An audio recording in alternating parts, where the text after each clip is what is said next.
Eita, vai gravar, não? Ai, gravando. Então, voltando, gente, para ficar gravado direitinho, né? Aqui são os conceitos básicos. Vou começar a nossa aula, a nossa primeira aula do semestre, falando sobre os conceitos básicos de bromatologia. Então, o que é bromatologia? Logia, como vocês bem sabem, logia é estudo. E bromato é de alimentos. Então, bromatologia é a ciência que estuda os alimentos. Mas como assim, professora, estuda os alimentos, né? Porque é onde vem a dúvida de outras áreas de atuação. Tem várias formas diferentes da gente ver um alimento. A bromatologia, nós vamos tem a finalidade de conhecer esse alimento de forma detalhada, né? O que significa detalhar esse alimento? É saber qual a composição química dele. É saber cada detalhe que tem nesse alimento. Então, a gente pega o alimento 100% dele, e desses 100%, a gente vê quantos por cento que é de proteína, quantos por cento que é de carboidrato, quantos por cento que é de fibra, de água, de lipídio, até dar ele inteiro. Depois que a gente aprende, né, de forma detalhada essa composição química, a gente consegue ver qual que é a ação dele no nosso organismo. E depois que a gente tem essa composição química, a gente também consegue ver o valor calórico desse alimento. Então, lá naquela tabelinha de composição centesimal lá dos alimentos, não tem lá quantas calorias tem no alimento? Então, quem determina quantas calorias? Quem determina é essa análise bromatológica que vocês vão aprender a fazer nesse semestre. Então, a gente coloca a caloria também do alimento. Além disso, a gente vai ver as propriedades físicas, químicas e toxicológicas desse alimento. Então, como a gente comentou aí no início da nossa aula, tem algumas substâncias que são adicionadas a esses alimentos que podem gerar um dano à população. Então, a gente também faz essa análise, né, toxicológica desses componentes.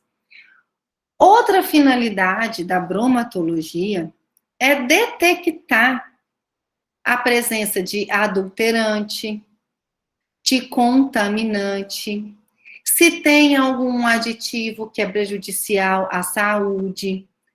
Aí vem uma pergunta. O que vocês acham que é adulterante? Deixa eu até diminuir aqui para eu ver o que vocês vão responder. O que vocês acham que é um adulterante? Qual que é a diferença entre adulterante e contaminante? E aí, gente? Lembra aí do dia a dia de vocês? Leite adulterado, gasolina adulterada. Professora, eu acho que é como se fosse a gasolina, né? Vai adulterar, vai mudar a forma do produto, né? E quando é contaminada, é uma coisa que, tipo, acho que não vai prestar mais, né? Se contaminou, já não presta mais, Um né? micro-organismo.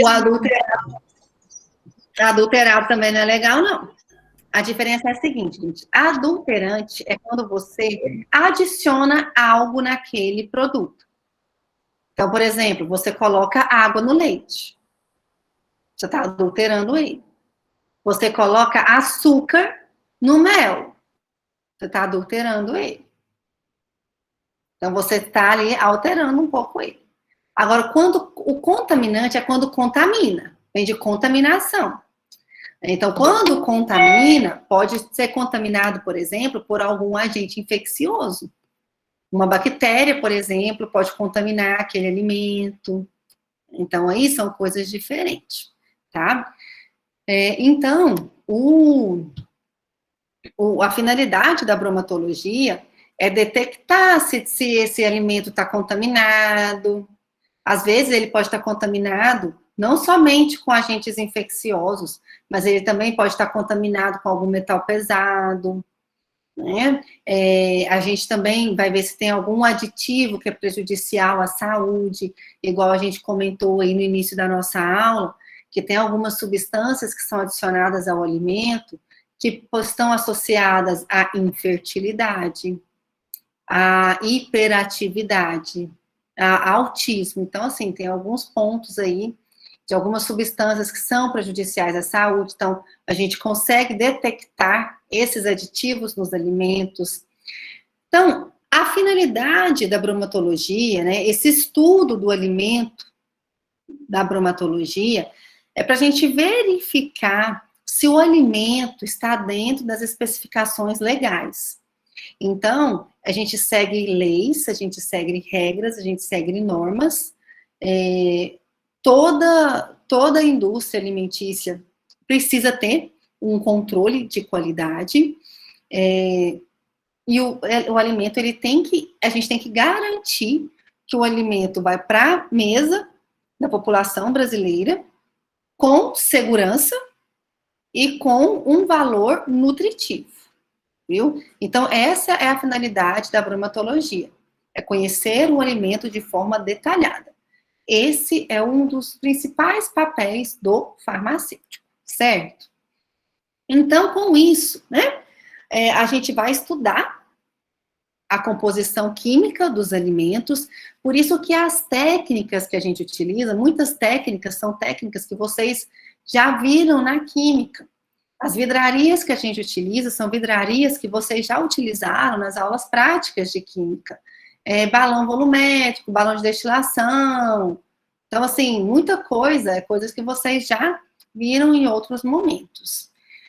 E aí a gente vai fazer esse estudo dessa composição química, né? Então, a gente vai conhecer cada técnica, por isso que é importante as aulas práticas, e ver o método adequado para cada alimento.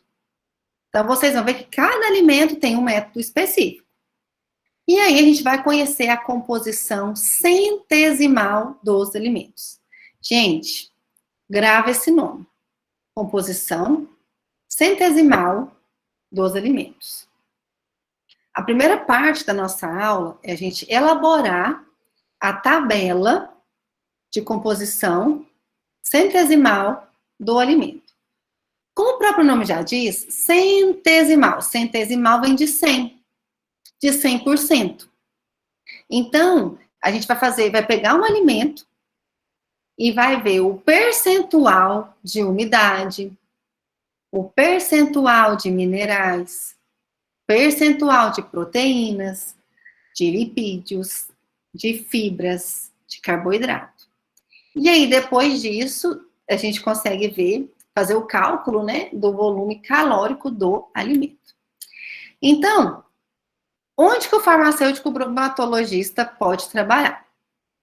Como eu já falei um pouco para vocês sobre isso, o farmacêutico bromatologista, ele pode trabalhar em indústria alimentícia, assim como o colega de vocês falou que trabalha em uma indústria alimentícia e que lá no controle de qualidade tem farmacêuticos atuando. Então, o farmacêutico bromatologista, ele pode trabalhar no laboratório de controle de qualidade de uma indústria alimentícia. Além disso, ele pode trabalhar no controle de processos de água, matéria-prima, produto acabado, embalagem, vida de prateleira. E aí me vem uma pergunta. O que é um produto acabado, gente? O que é um produto acabado? Qual que é a diferença entre um produto acabado e uma matéria-prima? E aí? Hã? O produto acabado... O produto acabado que trabalha é quando ele já está pronto já para ser comercializado já. Isso. E a matéria-prima é quando ela vende lá, a matéria vem do cerrado ou de alguma outra indústria para ser transformado no produto. Exatamente. Igual, por exemplo, você trabalha numa indústria que vai fazer um extrato de tomate. Então, o extrato de tomate, a latinha lá, ela é o produto acabado. E qual que é a matéria-prima? O tomate, né? Junto com os outros ingredientes ali para fazer aquele produto final, aquele produto acabado. Então, o produto acabado é o produto que vai ali para o consumidor, é o produto que já vai para a prateleira, né? E aí, um ponto muito importante, gente, é a embalagem. Você não pode colocar o alimento em qualquer embalagem. Tem alimento que a embalagem tem que ser a vácuo. Tem alimento que a embalagem tem que ser protegida de luz. Tem alimento que pode ser em caixinha, tem alimento que pode ser em saquinho. Então, a embalagem também, ela é definida, né, por um profissional. Tem um estudo de embalagem. Não é simplesmente fazer um produto e envasar, não. Tem um estudo de embalagem, porque a embalagem pode aumentar a vida útil daquele alimento. E aí, vem minha outra pergunta. O que é vida de prateleira? Valquênia, não vou disponibilizar em PDF os slides, não. Então, professora, por favor, volta só um rapidão. Lembrando, gente, que as aulas vão ficar gravadas lá no canal do YouTube, tá? Ah, é verdade, né? Então, vocês podem assistir sempre que quiserem. Inclusive, entra, assiste, dá um like, curte, comenta, compartilha, tá? Inclusive, na véspera de prova, as aulas vão estar todas lá para vocês acessarem, porque eu quero ficar famosa. Pode passar. Obrigada. A Suelen está aí falando, né? O que é uma vida de prateleira? Vida de prateleira, gente, é o tempo de duração do produto. Exatamente, Suelen. Vida de prateleira nada mais é do que a data de validade. Então, é o farmacêutico que vai fazer ensaios de garantia de durabilidade daquele produto. Quanto tempo que ele vai durar até ser consumido. Então, tem produto que precisa ser consumido em 3 meses. Tem produto que pode ser consumido em 1 ano. Tem outros em 2 anos. Quem vai definir isso? O farmacêutico bromatologista, através das análises bromatológicas em que ele realiza no alimento. Outro local em que o farmacêutico bromatologista pode trabalhar. O farmacêutico bromatologista, como eu já tinha comentado, né? Ele também pode trabalhar nos órgãos governamentais. Ele pode ter um super, ultra, mega salário ali trabalhando na vigilância sanitária. Ser um servidor da Anvisa. Olha que maravilha, gente. Quem está aí no final do curso, ó, senta e estuda, né? Para ter um puta salário ali para trabalhar na Anvisa. E ali, o que o farmacêutico bromatologista vai fazer nesse órgão governamental? Ele vai trabalhar com o registro de alimento. Toda vez que a indústria produz um alimento, antes desse alimento ser comercializado, ele precisa de um registro. Então, tem um farmacêutico ali, nesse órgão governamental, nesse órgão que vai regulamentar, né?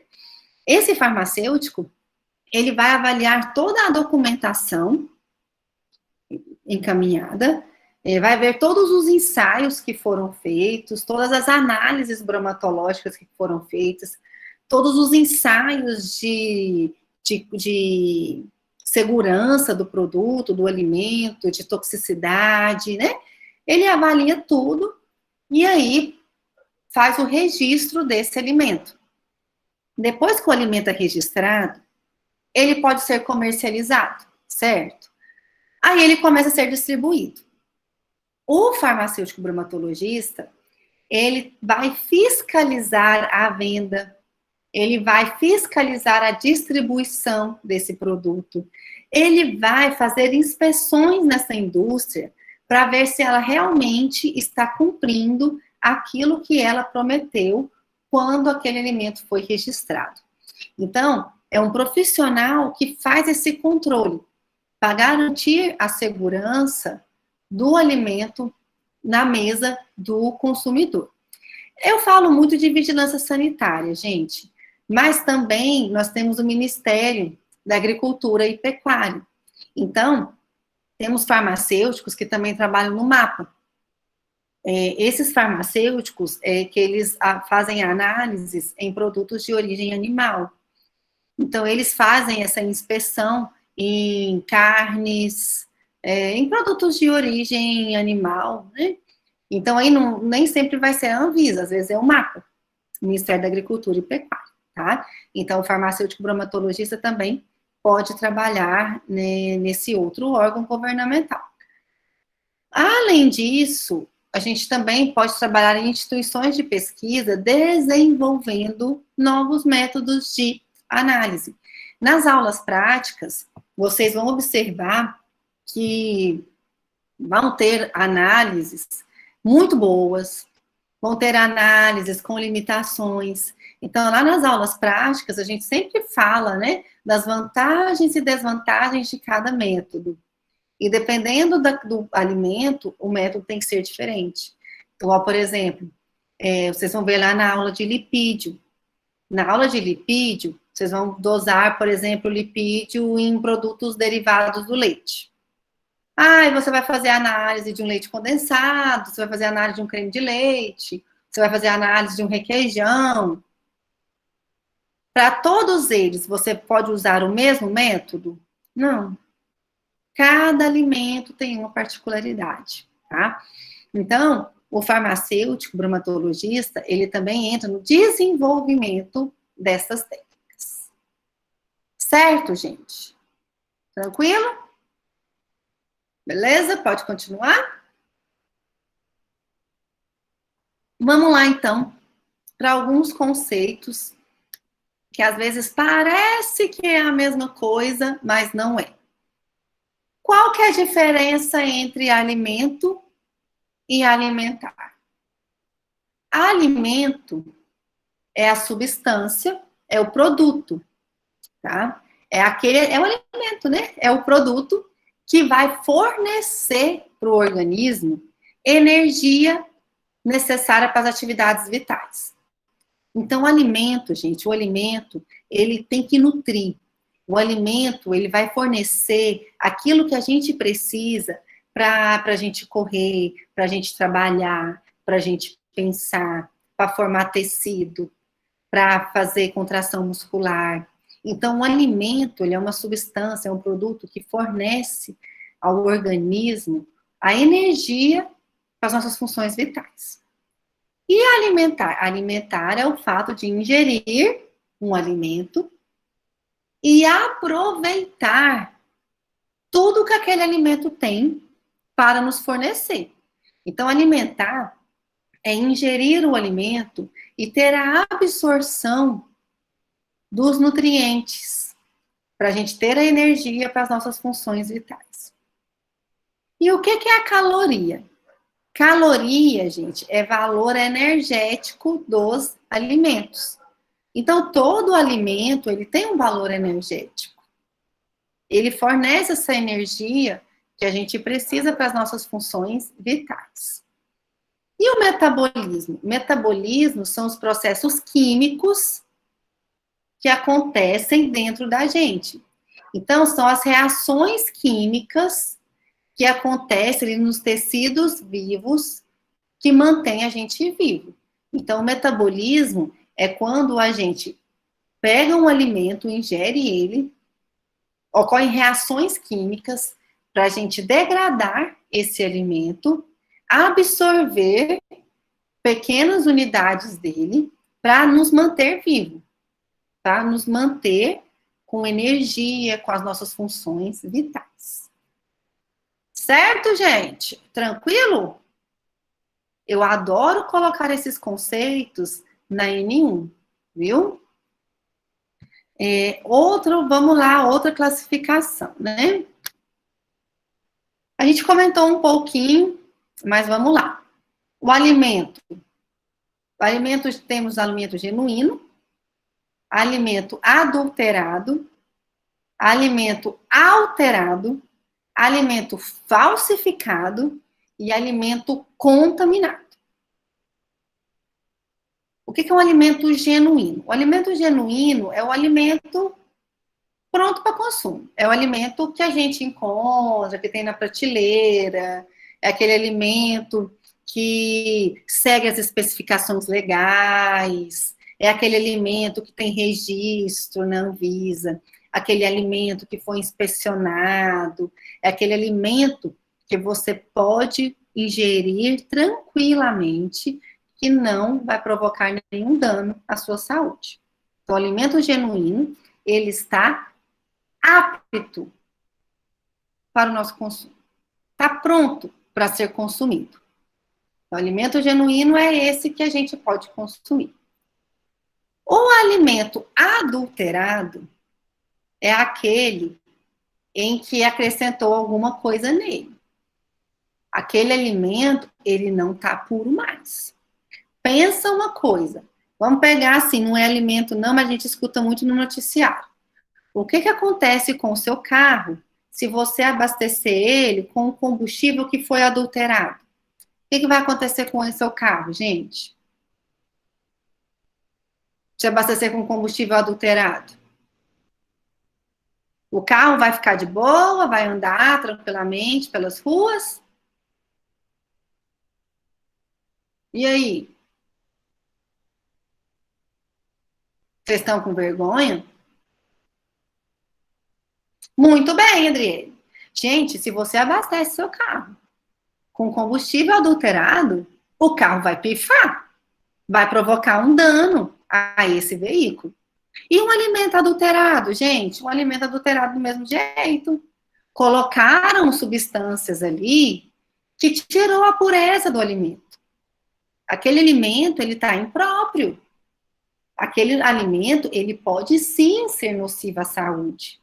Colocaram substâncias ali que adulteraram ele. Isso pode ser prejudicial, viu? O que é um alimento alterado? Gente, alimento alterado é completamente diferente de adulterado. Presta atenção. O alimento alterado, ele sofreu uma alteração. Por exemplo, às vezes você colocou algum corante que alterou a cor dele. Vai ficar impróprio para consumo? Vai ser nocivo à saúde? Não. Você só alterou ele, deixou ele mais vistoso, para a pessoa querer comer com os olhos, né? Chamar atenção. Às vezes, você muda o estado físico daquele alimento. Às vezes, você quer fazer uma gelatina, aí você põe um espessante, para ela ficar gelatinosa ali, para virar gelatina, né? Então, você está alterando características organolépticas desse alimento. O fato de você alterar características organolépticas, ele fica impróprio para consumo? Não. Às vezes, você coloca ali alguma coisa para realçar o sabor, para alterar o cheiro dele, para ele ficar mais cheiroso, você coloca alguma especiaria ali. Você não está alterando ele, colocando uma especiaria? Sim. Mas é danoso? É prejudicial à saúde? Não. Só está alterando características organolépticas. Está deixando ali mais cheiroso, né, mais atraente. Certo? Então, esse alimento, ele pode ser alterado por um processo físico, altera a temperatura de cozimento. Ele pode ser alterado por um processo químico, quando você adiciona alguma coisa nele. Às vezes, você coloca até micro-organismo e altera. O que é o fermento, gente? Fermento não é micro-organismo, não é? Que vai fazer a fermentação? Então, um alimento alterado é quando você altera as propriedades, as características organolépticas dele, mas não vai gerar dano nenhum à saúde, tá? O adulterado é danoso, o alterado não. O que é um alimento falsificado? Gente, o alimento falsificado é aquela coisa. A intenção dele é copiar um alimento genuíno. Às vezes, tem um fabricante, que é uma marca muito famosa. Aí, monta uma marca genérica com um alimento igualzinho. Ele tem esse alimento falsificado, ele tem a finalidade de copiar tudo dos alimentos genuínos, né? O que a gente já viu aí no noticiário de alimento falsificado? Não sei se vocês já viram aí, teve um caso aqui em Goiânia, que eles estavam falsificando cerveja. Não sei se vocês se lembram disso, já tem um tempinho, já deve ter, sei lá, uns 2 anos. Pegava o casco, punha, sei lá, o rótulo da Antártica, mas dentro era, sei lá, crio. Então tá falsificando, né? Então isso é um alimento falsificado. Igual a gente vê bolsa falsificada, tem também um alimento falsificado. E o alimento contaminado, a gente já comentou sobre ele. O contaminado, ele é quando ele está contaminado por algum agente patológico, algum germe patogênico, algum metal pesado, alguma substância química que gera uma intoxicação, que causa uma doença. Então, esse é um alimento contaminado. Certo, gente? Vocês estão vivos? Estão caladinhos? Sim. Eu gosto de aluno que participa. Então, tá bom. Então, vamos mandar ver, então. Beleza. Aqui é outra coisa que eu gosto de colocar na prova. Qual que é a classificação básica dos alimentos? Os alimentos, eles são classificados em alimentos energéticos, em alimentos plásticos ou construtores e alimentos reguladores. O que são os alimentos energéticos? O próprio nome já diz. Alimentos energéticos fornecem energia. Quais são alimentos que fornecem energia? Os alimentos que fornecem energia, gente, são alimentos ricos em carboidrato e ricos em gordura, em lipídios. Então, um alimento muito energético é um alimento rico em carboidrato e em lipídios. Um alimento plástico ou construtor, ele está construindo. Se ele está construindo, ele está formando o corpo. Ele está construindo a nossa estrutura corporal. Então, esse alimento está relacionado com crescimento, desenvolvimento de osso, de tecido, de pele, de órgãos, reparo tecidual. Quais são os alimentos com essa propriedade de construtor? São alimentos ricos em proteína. Proteína é importante para a nossa formação óssea, muscular, viu? E os alimentos reguladores? Os alimentos reguladores, eles regulam processos. Eles são muito importantes nas funções do nosso organismo. Eles regulam, eles aceleram o metabolismo. Os alimentos reguladores são as vitaminas, os sais minerais. E uma coisa, gente, é muito importante. Essa classificação aqui, ó, ela tem que ter uma harmonia. Ela tem que ter um equilíbrio. Na nossa alimentação diária, não pode faltar.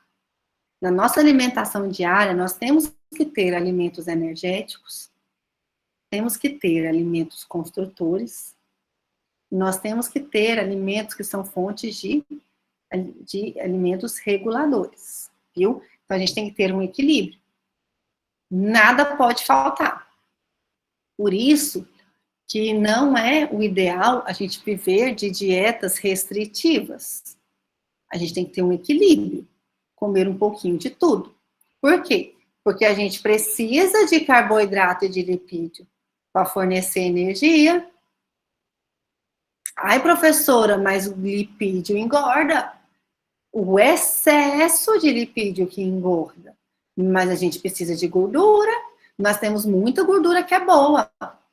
Temos óleos essenciais. As castanhas são ricos em lipídios bons.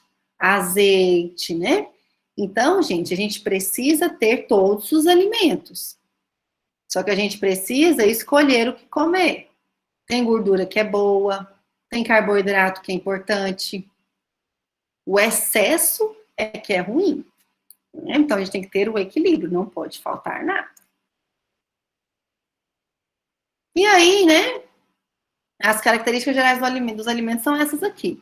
A composição química. A composição química é a que nós vamos mais trabalhar.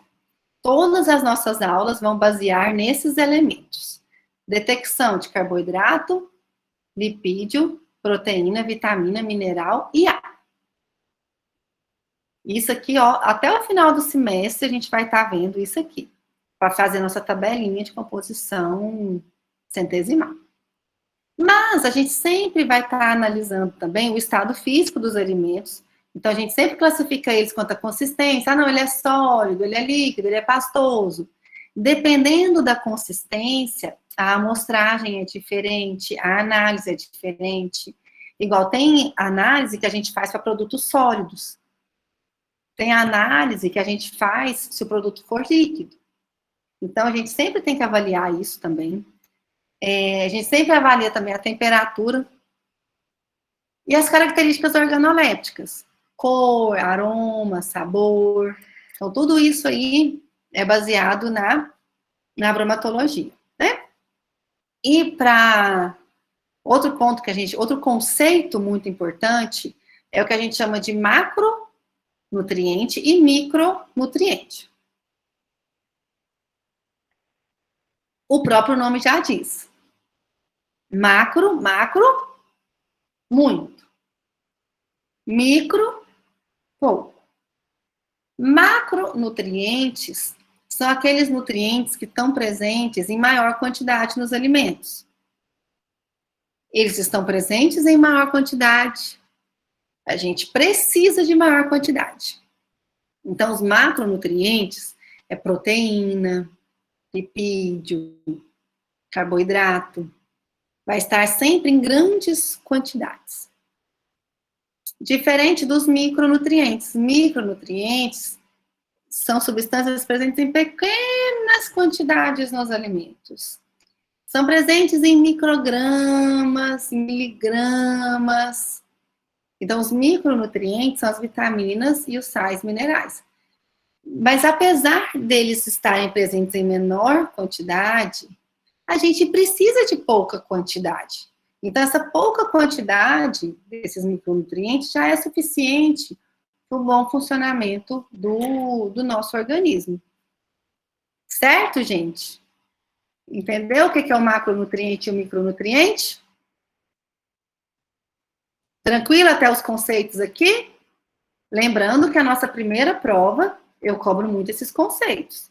A diferença entre alimento, alimentar, caloria, a diferença entre alimento adulterado, alterado, contaminado, a classificação deles, energético, plástico, construtor, o que é um macronutriente, o que é um micronutriente, tá?